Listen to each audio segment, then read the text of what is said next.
Hello everybody, welcome to the second to last part. So after this video, it's going to just be a to be concluded portion. It's just going to be a little montage of it all. But, we've made it to part 10 of the Running Retrospective. And to everyone who's been watching, thank you.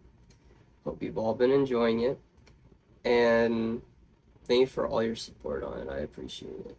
So, it's been a heck of an 8 years. It's been mind-blowing going through it all. I won't lie, I haven't even talked about every little thing I could have in these videos, so there's always more to the story with me. What can I say? It's just Riley, but telling the major things, and you know what, I've really enjoyed doing this. So I just want to start off by saying thank you, and now I'm just gonna, this video will be a little more brief than the other ones, brief by my standards. And I'm just going to go one by one through some final things, and then we'll go into the finale video, which will be the next video. So the first question, was it worth it when it was all said and done? I can tell you that it 100% was. I got to go out and make some great memories. Despite whatever stagnation I had, I improved in ways I never would have thought possible. I guarantee my coaches and previous teammates would have thought possible, and nobody can deny that. I got to meet some great people and great friends that will for sure be lifelong friends. And there's way too many people to name here right now. But do know I've made so many great people. I've made so many great friends. I've met so many great people that I'm very honored to just be able to be affiliated with. And these are going to be the type of people, like, at my future wedding, I'm going to be like, oh my gosh, the stories I have with this guy. Like, that's, those are going to be the types of memories I get from this long wise. And you guys all saw the first video. I have all my albums. And, I just got to do things I never thought possible. If you told me I could break 2 minutes in the 800, I wouldn't have believed it. If you told me my 32:35 would have been tripling my high school 10:33, I wouldn't have believed it. If you told me I'd be running 5:13 for 5 miles on a cross-country course instead of 5:30, I wouldn't have believed it. If you told me I'd get to contribute to team titles, I wouldn't have believed it. If you told me I'd get to compete the highest level competition, JC, and university, I wouldn't have believed it. But I gotta do all that. It was epic. And I gotta make so many friends, make so many memories, and just have so much fun.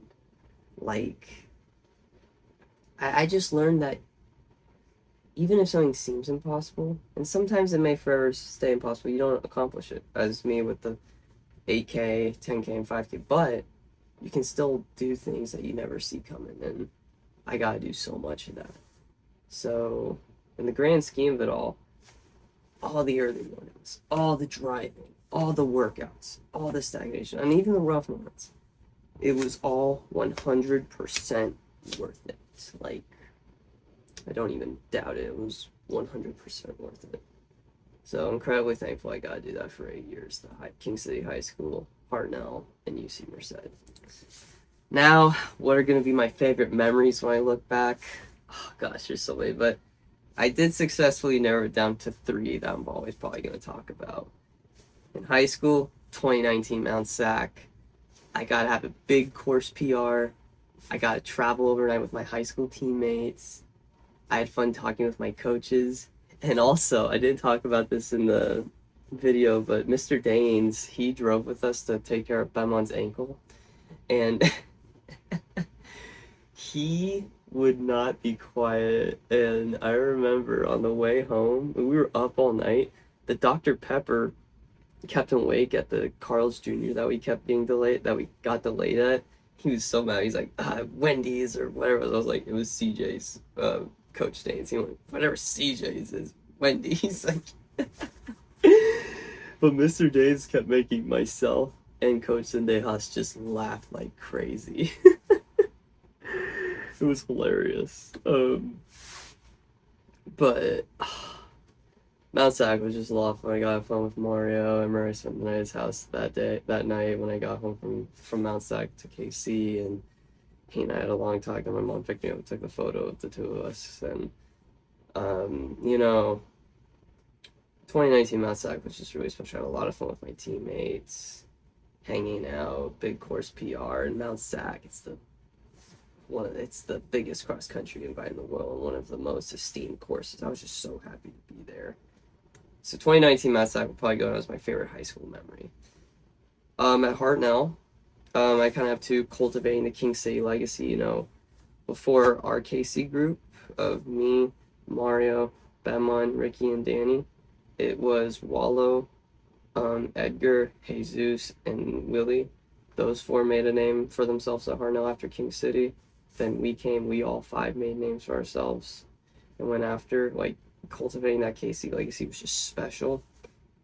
And then 2023 NorCal runner-up in track and field, honestly, I got to contribute to the team score that day, even if it was only 4 points, I think it would have been, between my 6th and 8th place finishes. I gotta continue. We gotta build that off our conference win. It was just so much fun seeing everyone so happy. And I had some good races that day, even with the rough 5K. I just had a really, really great time that day. And that NorCal team runner-up, I don't know if I mentioned this, the only other time that they had won, or that they got NorCal runner-up for the men's team in track and field, was actually, I think, 2017, which was Wallow's team, actually, from KC. So then the second time that the men had gotten runner-up was 2023, Bemon's team, Wallow's little brother. So that, just building that, it was just a lot of fun. I got to enjoy individual success along with team success. Coast Conference wins, though, having that undefeated conference streak was really cool too, though, and just so much. But 2023 NorCal runner-up will for sure be my favorite Hartnell memory.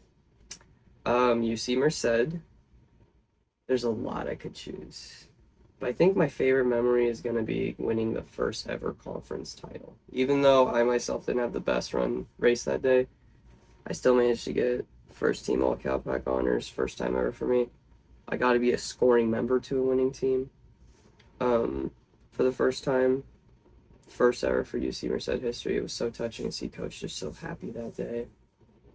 And that's going to be the first ever conference title for our team.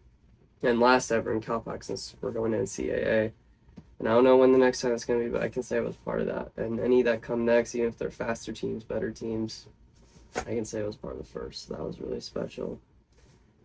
And yeah, so those are my favorites from high school, Hartnell, and UC Merced. And then just all the people, all my late night talks with everybody, hanging out, girl advice to the guys, and all of it. It's just great. So overall, those are going to be my favorite memories that I'm probably going to reference. So I'll reference others, but those are some special ones. So that's those are my favorite memories from each school, respectively. Now, 8 years of reflection. There's always stuff, despite what I did, and I got a lot of academic awards, running awards, times, all-time list, school record, medals, you name it, titles, team titles. I could name it all, but is there stuff I could have done different? Yeah, and this is going to be kind of my part of, hey, to anyone watching this, here's my advice to you. Stuff that I could have done a little better, and I'm mature enough to admit it now. I wasn't before, but I am now. I could have relaxed more. I could have been a little more uptight on what was working for me and what wasn't. I was good about that in 2024 track and field. I wasn't really good about that any other season, honestly.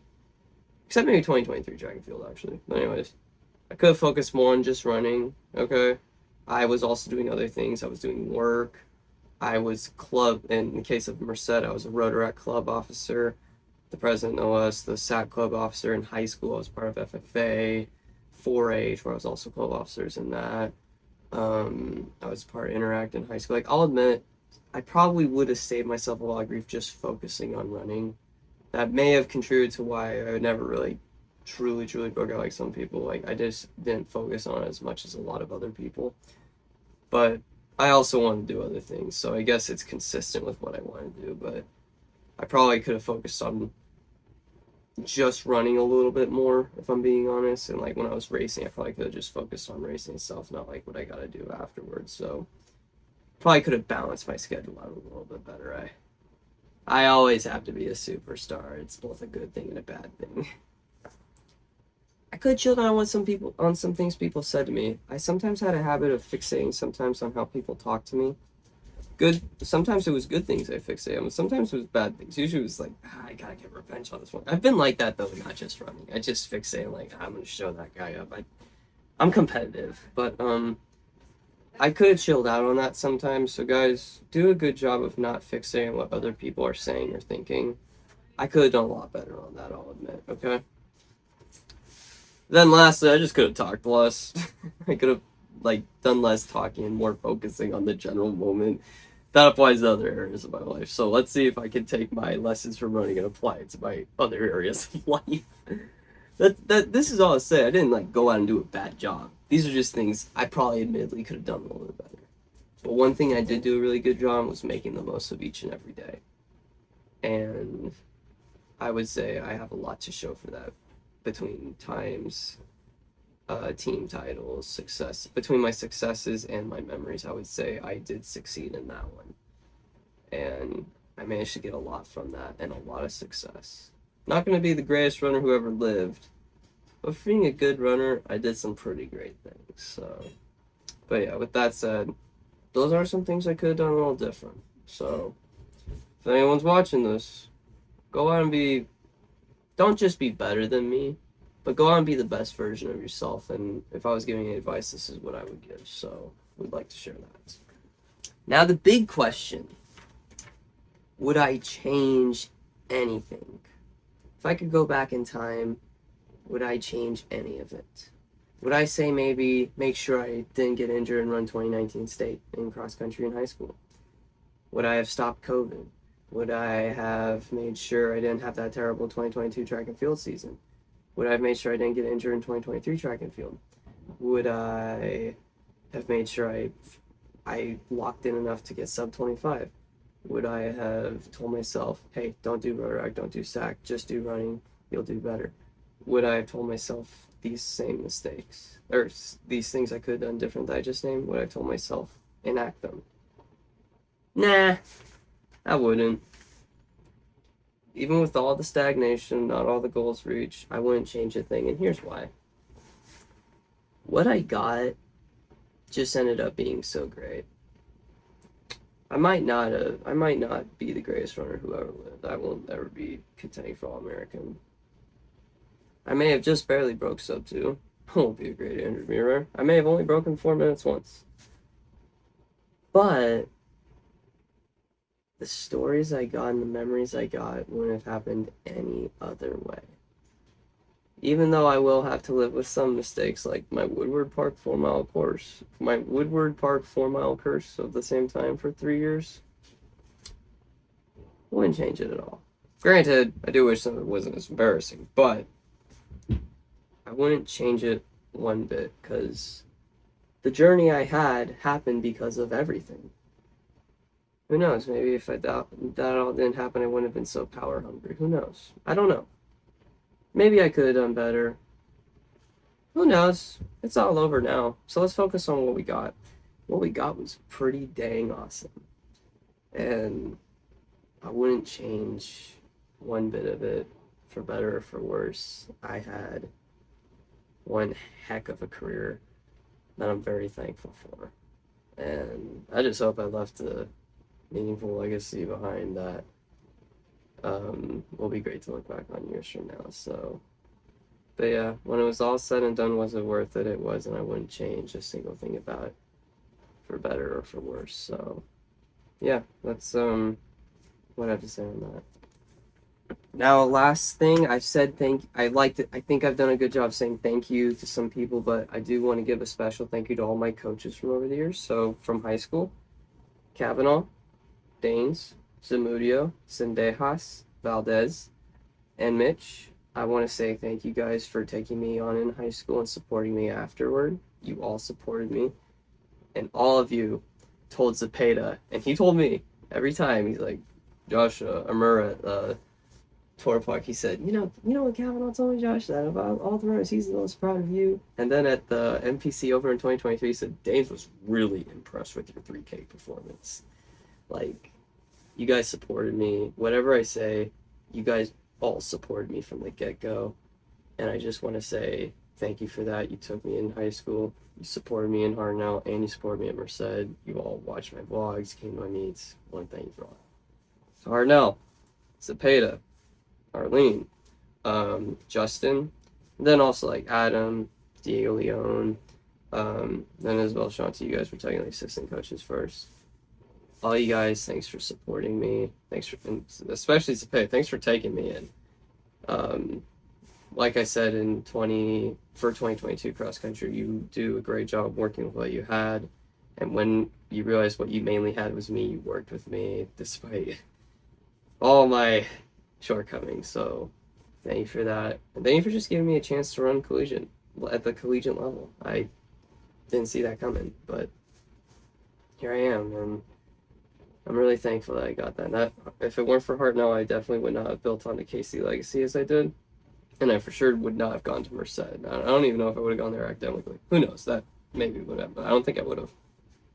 That Merced, Coach Vicente, Coach Nick, Coach Adrian, and then Coach Hassan. I do want to say thank you guys for supporting me, helping me out, cheering me on, and especially Vicente. You were very, very supportive of me and helpful.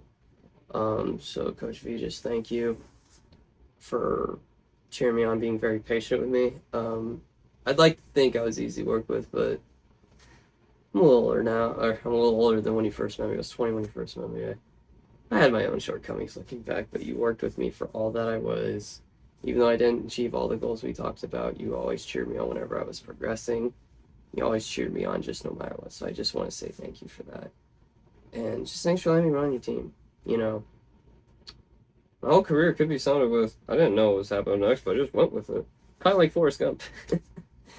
But yeah, I want to give a really special thank you to my coaches for really sticking with me and supporting me the whole way through, and just give me a chance to run on their teams, each one respectively. I wouldn't have gone if no one gave me a chance to run on their team. So thank you, coaches.